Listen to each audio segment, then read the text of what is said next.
After the honey and the café au lait poured inside my shirt, I would run over to a large whitewashed room where ears of corn and rows of sacks filled with grains of corn were drying on the floor.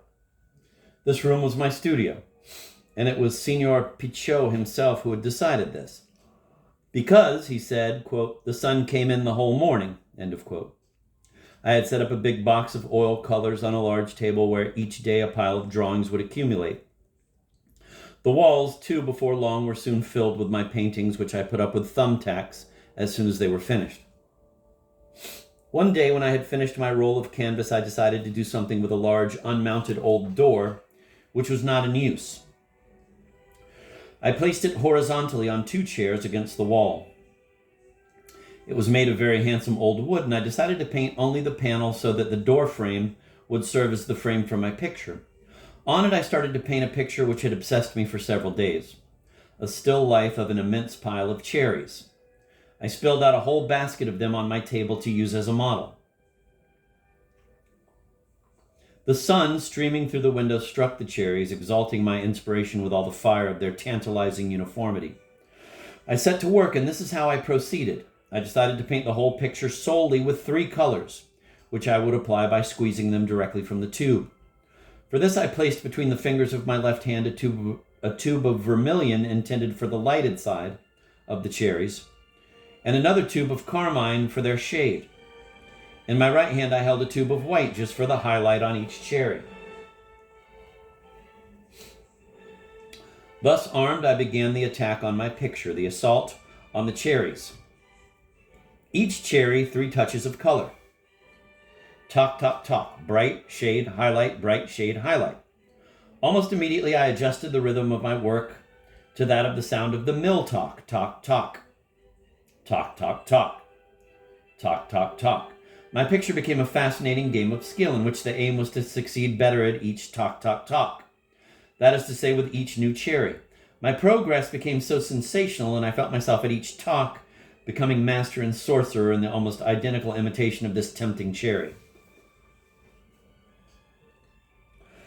Growing quickly accustomed to my increasing skill, I tried to complicate my game, inwardly repeating to myself the circus phrase, quote, now something even more difficult, end of quote. And so, instead of piling my cherries one on top of another as I had done so far, I began to make isolated cherries, as far separated from one another as possible, now in one corner, now in the most distant opposite corner. But as the severe rules of my new experiment required that I continue to follow the same rhythm of the sound of the mill, I was forced to rush from one spot to another with such agility and rapidity of gestures that one would have thought that instead of painting a picture, I was being carried away by the most disconcerting kind of dancing incantation, making agile leaps for the cherries above and falling back on my knees for the cherries below. Talk here, talk there, talk here. Talk, talk, talk, talk, talk, talk. And I kept lighting up the old door, which served as my canvas, with the new and fresh fires of my painted cherries, which were joyously born at each monotonous talk of the mill, as if by an art of enchantment, of which, quote, in reality of truth, end of quote, I was the sole master, lord, and inventor. This picture really astonished everyone who saw it, and Signor Pichot bitterly regretted that it was painted on an object so cumbersome, so heavy and difficult to transport as a door, and which moreover was riddled with wormholes in certain places. All the peasants came and stared in open-mouthed admiration at my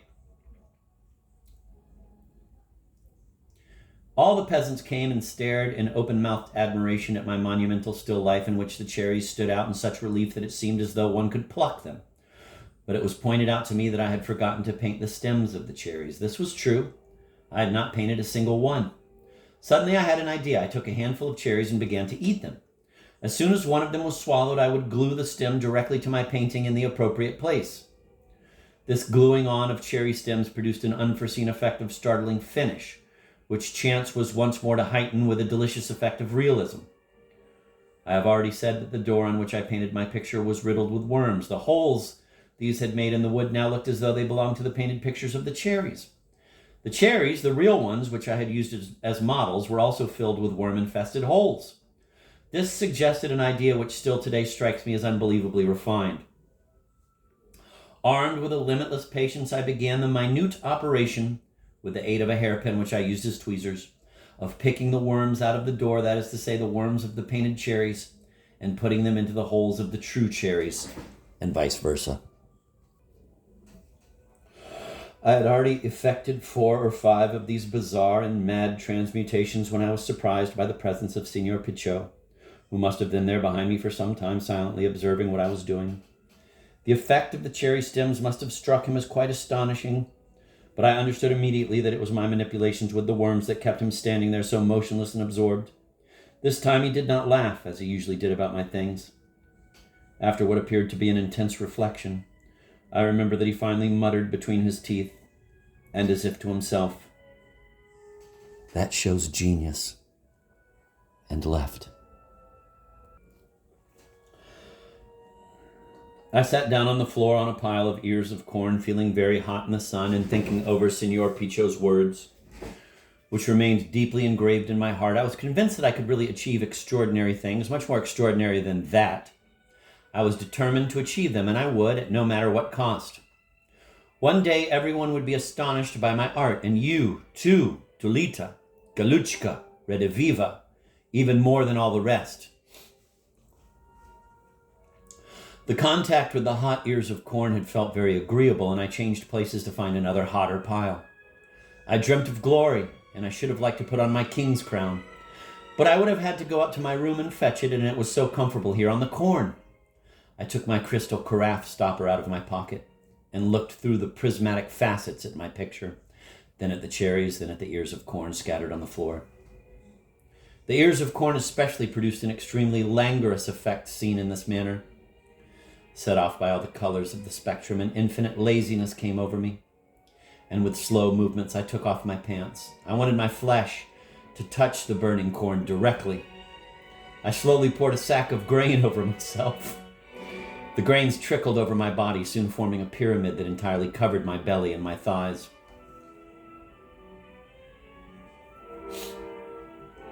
I was under the impression that Signor Pichot had just started off on his morning inspection tour and would, as usual, not be back before the lunch hour.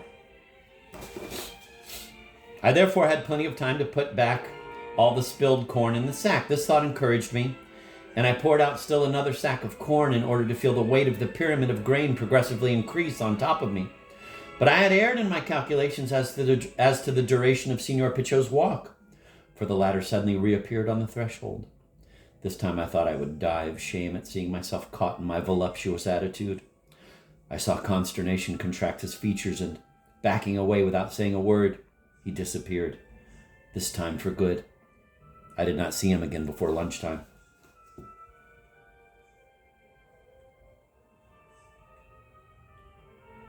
At least an hour must have gone by meanwhile, for the sun had long since left the spot where I remained without moving from the moment of Signor Pichot's unexpected reappearance. I was stiff and ached all over from having kept the same half-lying position for so long.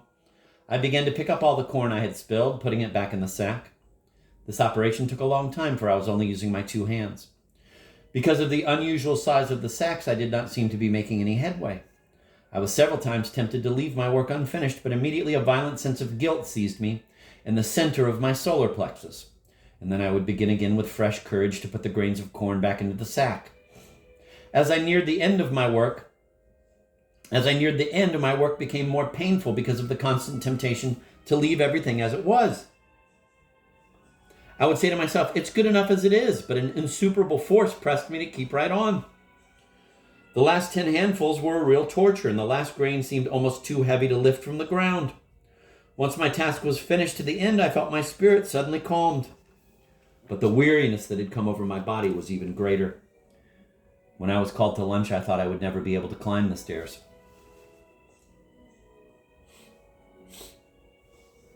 An ominous silence greeted me as I entered the dining room, and I immediately realized that I had just been the subject of a long conversation.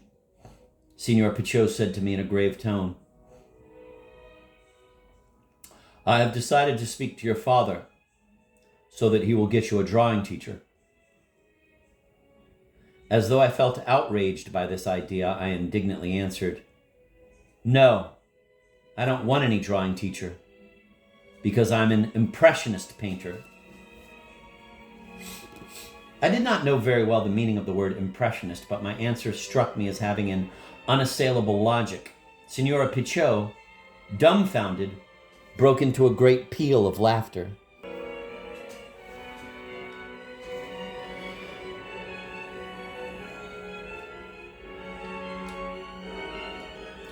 Well, will you look at that child, coolly announcing that he's an impressionist painter, and with this, she went off into an immense, fat, and generous laugh. I became timid again, and continued to suck the marrow of the second joint of a chicken, noticing that the marrow had exactly the color of Venetian red. Signora Pichot launched into a conversation on the necessity of picking the linden blossoms toward the end of the week. This linden blossom picking was to have consequences of considerable moment for me. But before I enter into the absorbing, cruel, and romantic story which is to follow, let me first continue, as I had promised, to describe the rigorous apportioning of the precious time of my days lived in that unforgettable Mully de la Tour. This is necessary, moreover, to situate precisely against a chronological, ordered and clear setting the vertiginous love scenes which I am about to unfold to you. Here, then, is the neurotic program of my intense spring days. I excuse myself for repeating once more in summary the manner in which these began, so that the reader may more readily connect this part with the rest of my program and be in a position to obtain the necessary view of the whole.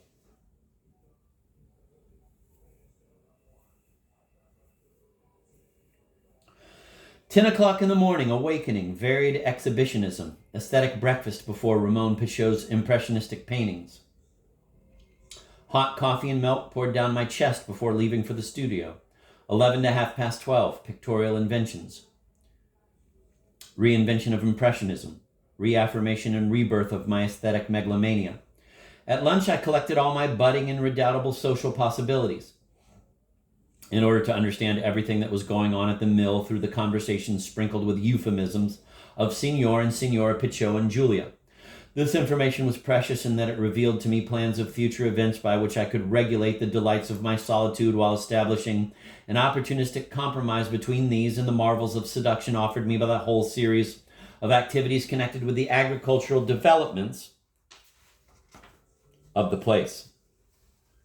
These events always brought with them not only the flowering of new myths, but also the apparitions in their natural setting of their protagonists who were heretofore unknown to me. The linden blossom picking, in this connection only women were mentioned.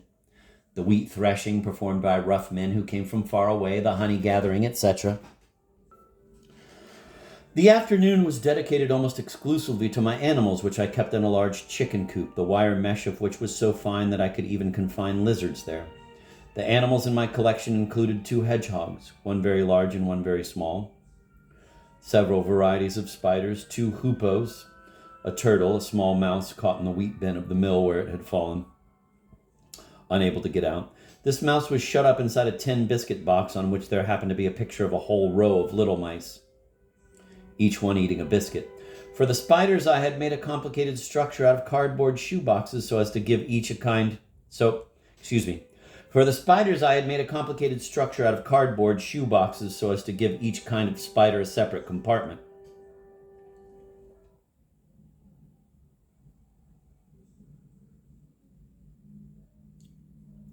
which facilitated the course of my long meditative experiments.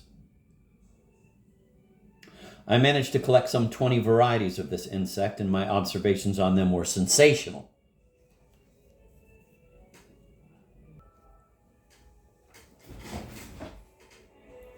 The monster of my zoological garden was a lizard with 2 tails, one very long and normal and the other shorter. This phenomenon was connected in my mind with the myth of bifurcation, which appeared to me even more enigmatic when it manifested itself in a soft and living being. For the bifurcated form had obsessed me long before this. Each time chance placed me in the presence of a fine sample of bifurcation, generally offered by the trunk or the branches of a tree, my spirit remained in suspense, as if paralyzed by a succession of ideas difficult to link together, that never succeeded in crystallizing in any kind of even poetically provisional form.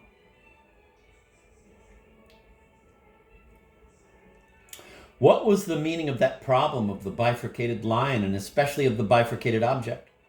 There was something extremely practical in this problem which I could not take hold of yet, something which I felt would be useful for life and at the same time for death, something to push with and to lean on, a weapon and a protection, an embrace and a caress, containing and at the same time contained by the thing contained. Who knows? Who knows? Wrapped in thought, I would caress it with my finger in the middle where the two tails of the lizard bifurcated, went off in two different directions, leaving between them that void which alone the madness peculiar to my imagination would perhaps someday be able to fill. I looked at my hand with its fingers spread out, and their four bifurcations disappeared in the imaginative and infinite prolongation of my fingers, which, reaching toward death, would never be able to meet again. But who knows? And the resurrection of the flesh? I'm going to reread that paragraph. I can't help myself. The monster of my zoological garden was a lizard with two tails, one very long and normal and the other shorter. This phenomenon was connected in my mind with the myth of bifurcation, which appeared to me even more enigmatic when it manifested itself in a soft and living being. For the bifurcated form had obsessed me long before this.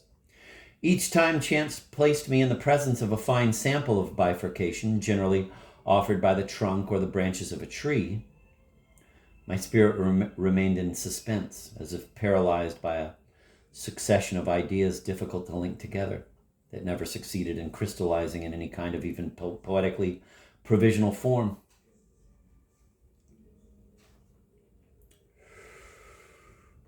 Each time chance placed me in the presence of a fine sample of bifurcation, generally offered by the trunk or the branches of a tree, my spirit remained in suspense, as if paralyzed by a succession of ideas difficult to link together.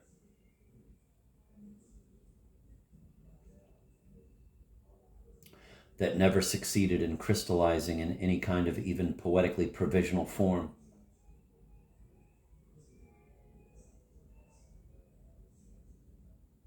What was the meaning of that problem of the bifurcated line, and especially of the bifurcated object?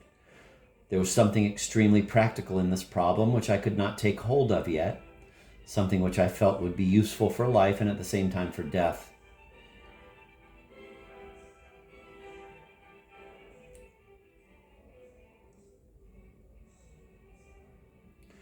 Something to push with and to lean on, a weapon and a protection, an embrace and a caress, containing and at the same time contained by the thing contained. Who knows? Who knows?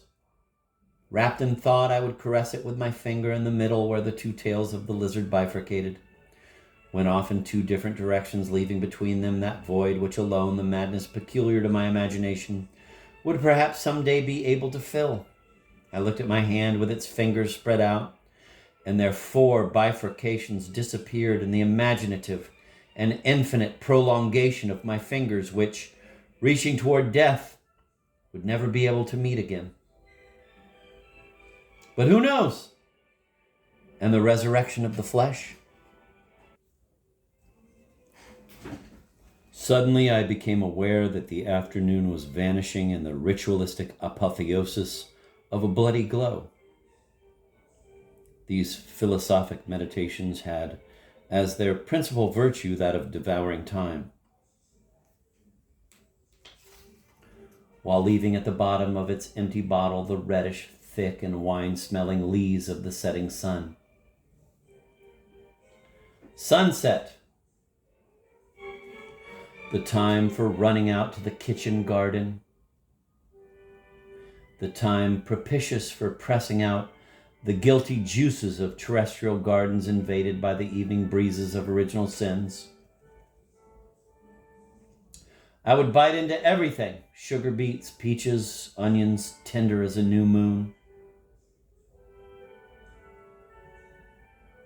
I was so fearful of becoming satiated, of letting my temptations lose their edge too quickly by the debauched prodigality of my gluttony, that I would only bite the desired fruit with a single impatient crunch of my teeth.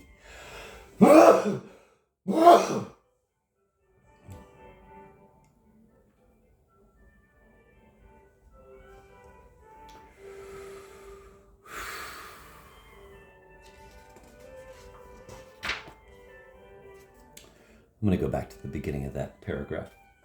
Suddenly I became aware that the afternoon was vanishing in the ritualistic apotheosis of a bloody glow. These philosophic meditations had as their principal virtue that of devouring time, while leaving at the bottom of its empty bottle the reddish, thick, and wine-smelling lees of the setting sun.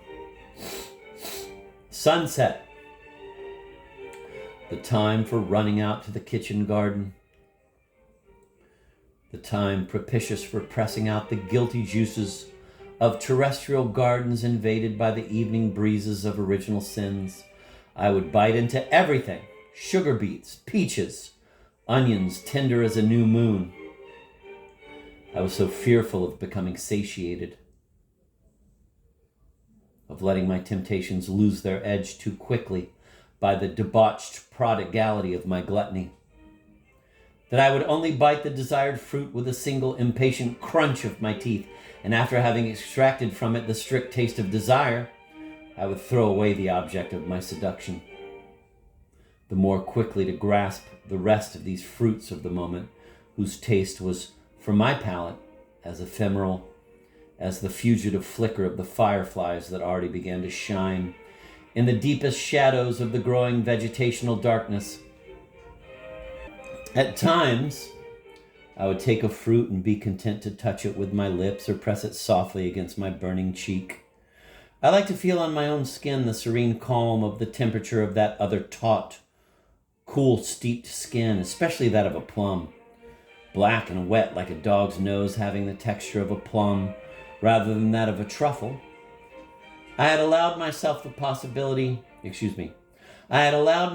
possible prolonging of this whole gustatory and vegetal promiscuity of the kitchen garden until mid-twilight, but I had anticipated exceptions to this. That is to say, I could linger on there a little if the gathering of glowworms with which I concluded the delights of the kitchen garden promised to be fruitful. I wanted, in fact, to make a necklace of glowworms strung on a silk thread, which in the phosphorescent convulsions of their death agony would produce a singular effect on Julia's neck. But she would be horrified by this. Perhaps Dolita, then? I could imagine her standing thus adorned, consumed with pride.